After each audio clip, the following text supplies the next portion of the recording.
over to this objective, and if I see that there's nobody really around me, so I hit off of another rubber pole. These poles in this game are very pliable. They don't really hurt your jet. No big deal.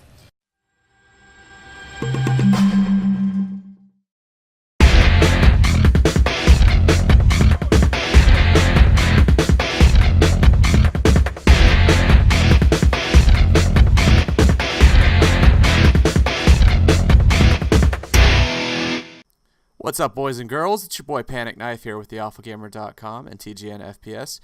Today I wanted to talk to you a little bit about Battlefield 3. Yeah, baby. I'm trying to get away from COD a little bit. You know, it is what it is. We've been playing it all fucking year.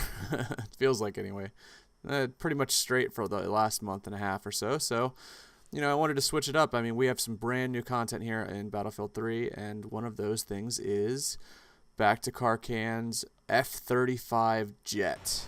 So, starting off right off the bat, what's the coolest thing about the F35 Jet? It fucking hovers.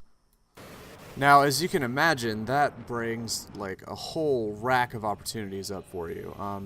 One of them is, you know, it makes it a lot easier to attack choppers, but, you know, it brings some challenges with it, which is the back button, or rather the left trigger, the one that you use to typically hit the brakes, doesn't work quite the same way anymore, as I bounce my jet off of a rubber pole. But as you can imagine, not having a brake button, which is typically the left trigger button, it raises a whole rack of, consequences. When you're trying to bank really hard, you can't just lay on the brakes and then gun it once you get into the turn, because quite frankly that stalls you out. So instead you have basically two options. One would be to just let off of the accelerator, which it works okay. It functions as like a kill switch. But the better option is to actually hit that hover button, which will begin to stall you out.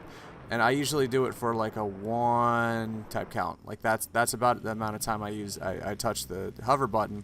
Then I immediately kick into the afterburners. Usually as you're turning, that'll start to stall you, but the afterburners will recompensate and then send you going in, a nice hairpin 90-degree turn.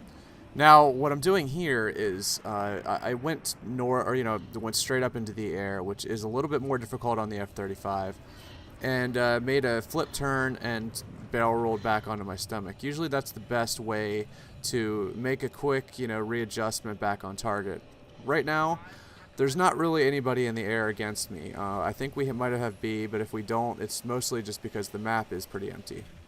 What I'm going to show you here, though, is one of the coolest things about the F-35. Now, I don't do it very well, as you can see, to start, but I'm trying to hover, and I'm going to capture a point.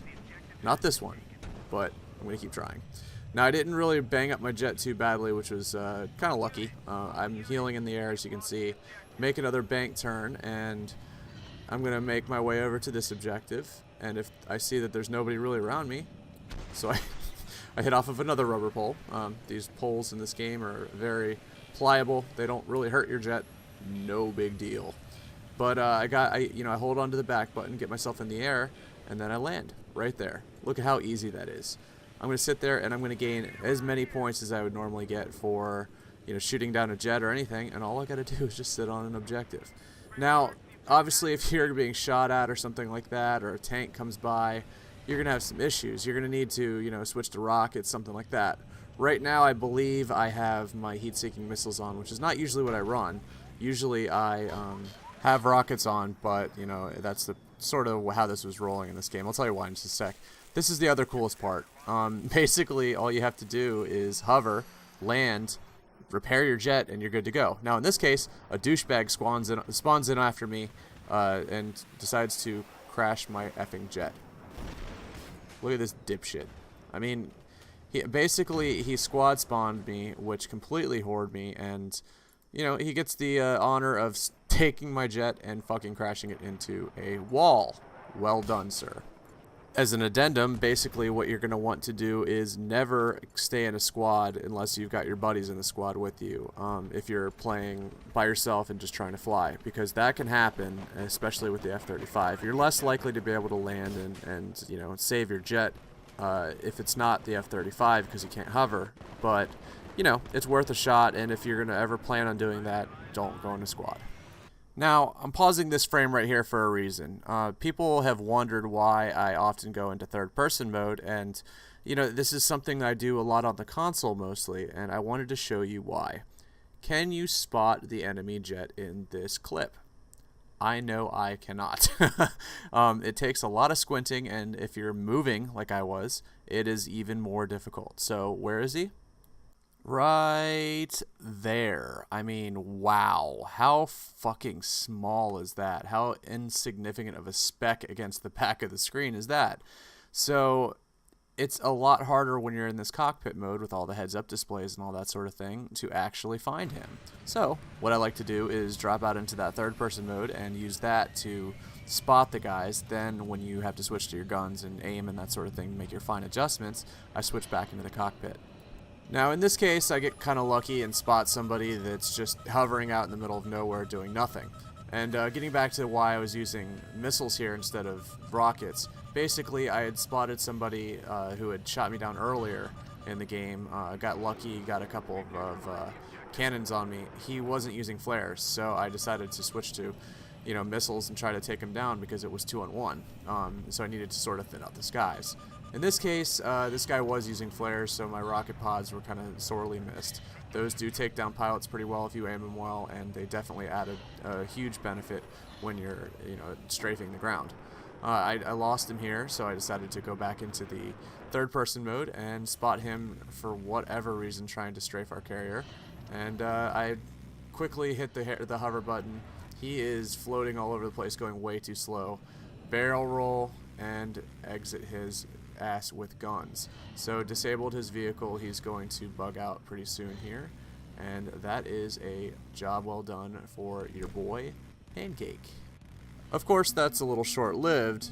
As you can hear, somebody's locking on, so I decide to start to do somewhat evasive maneuvers. Obviously, I'm not going particularly fast, and part of that is the fact that I'm flying in the F35. Now, I believe the person who was launching, I accidentally launched a flare there. I believe the person who was taking aim at me was actually on the ground using a SAM, something like a Stinger or something to that effect, so it wasn't that big of a deal. And what I ended up doing was just bugged out a little bit, which is use the afterburners to get away from the ground. It takes them out of missile range, and it essentially makes it so that you have a clear slate here. So I'm looking around for anything in the air. Don't really see much, and now I'm going to be taking aim at the tanks. Of course, all I have is guns, and that is not terribly effective. Chalk it up to me trying to be cocky and take somebody down with missiles. Now somebody has a lock on me. I fire the flares right as the tone goes, lock on the missile. There it is again. I'm about to get hit here because I think that I just did use my IR flares, but I luckily was flying low enough that the missile probably knocked off onto a building. Now I'm flying out here, and I'm as you can hear, if you're listening really closely, you can hear me start to stall out and then kick back up into afterburners. I'm going to go for a strafing run here because, like I said, there's really nothing in the air. Now, one of the things that I have started to use since I was able to do that was the air radar. Now that is, and other than the early unlocks, which of course are probably the most important ones that you're going to have anyway, I find that the airborne radar is the most important addition that you can make. Obviously the flares are the only things that are keeping you alive early on, that sort of thing, of course. But the airborne radar allows you to do so much. Now, as you can see here, this is the benefit of hovering. Watch that. Do you see how awesome that is? I sat there and hovered for a few seconds, took out, or didn't have to fly right by the chopper, was able to just hover and take him down. That is the biggest benefit to the F-35. It is a helicopter killer. But yeah, the air radar basically lets you know if somebody's on your tail. It gives you a direction to fire at somebody. It's extremely useful, and the second you get it, I would highly recommend you give it a try. Now, of course, this is what it is. Your boy Pancake sometimes hits things. And sometimes that doesn't go so well. So, of course, I jump out. I'm like, oh, yeah, I'm going to repair my jet. Douchebag jumps in there again and tries to steal it again and crashes it again. C'est la vie. So, you know, this wasn't exactly the best performance I've ever put out in a jet, but it gives you some good examples of why the F-35 jet is both more difficult to fly and more, you know, beneficial to fly than the other jets. More difficult because it's very difficult to bank, and some of the other jets are going to be able to bank harder no matter how you do it. They're going to be able to get behind you, they're going to be able to pretty much take you down. But when you're flying the F-35, you have a great advantage over helicopters, and I hope that I showed you exactly how that's done. You know, I hope that you see basically that while it is more difficult and sometimes it's going to be a disadvantage for you to be flying for the American side, you know what? It's not so bad. So anyway, that's pretty much it. I just wanted to give you a little view into the way I was thinking on that one, and I hope you guys enjoyed the video. Anyway, do me a favor and subscribe to the channel. We've been getting a lot of new subscribers lately, and welcome if you're viewing us from our Battlefield content and all that sort of stuff. We appreciate your new subscriptions, all that good crap, and hopefully you like and favorite the video and share it with your friends. Anyway, with the awfulgamer.com, this is your boy Maverick Knife signing off. Have a great night.